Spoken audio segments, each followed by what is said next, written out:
भूकंप इतना भयंकर था कि हर तरफ बस तबाही का मंजर था।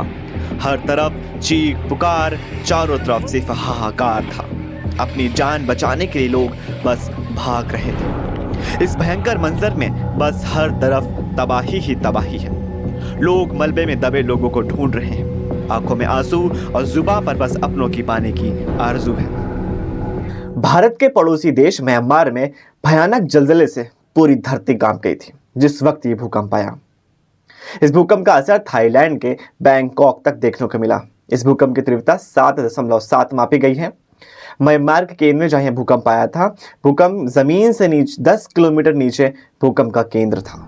आपको बता दें, ग्रेटर बैंकॉक की आबादी करीब 1 करोड़ से अधिक है, जिनमें से कई लोग ऊंची इमारतों वाले अपार्टमेंट में रहते हैं। दोपहर करीब 1:30 बजे भूकंप आने पर इमारतों में अलार्म बजने लगे और घनी आबादी वाले मध्य बैंकॉक की ऊंची इमारतों एवं होटल से लोग बाहर निकल गए। वीडियो में धरती, इमारतें, फटी सड़कें और मची भगदड़ की तस्वीर है।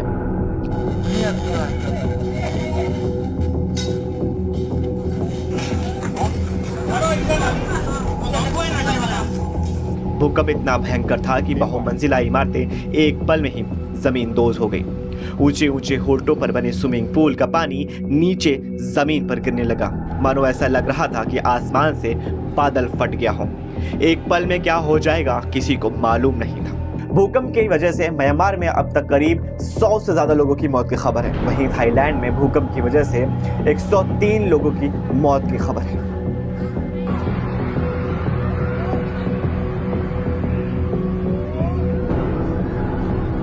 साथ ही बैंकॉक में काफी भारी तादाद में लोग अभी भी लापता हैं। लोगों को मलबे से निकालने का काम जारी है।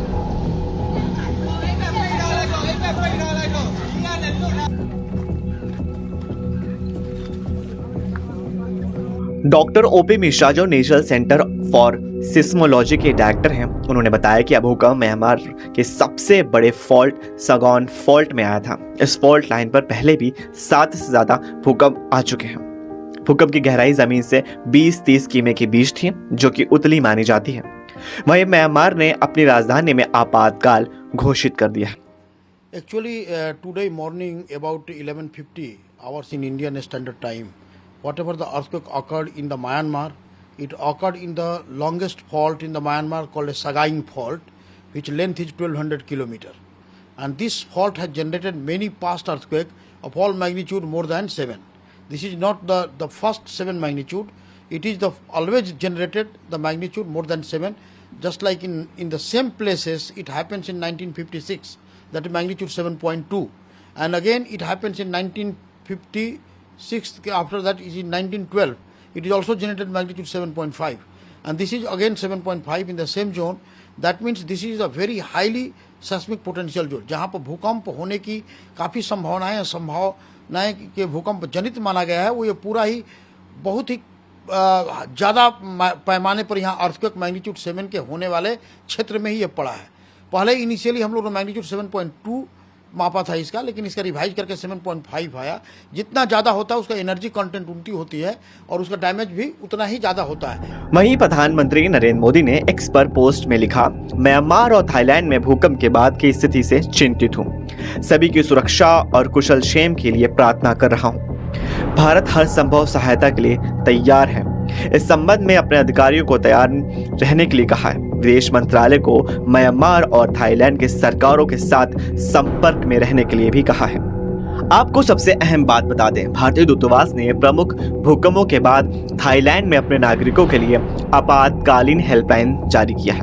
आपात स्थिति में भारतीय नागरिक इमरजेंसी हेल्पलाइन नंबर +6661881921 पर संपर्क कर सकते हैं।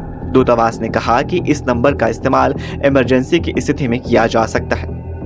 शक्तिशाली भूकंप आने के बाद से भारत के कोलकाता, इम्फाल और मेघालय के पूर्वी गारो हिल्स जिले में भूकंप के हल्के झटके महसूस किए गए हैं। इस घटना में काफी ज्यादा लोगों ने अपनी जान गंवाई है। हम ईश्वर से प्रार्थना करते हैं कि ईश्वर उन लोगों को इस घटना से उभरने की शक्ति दे।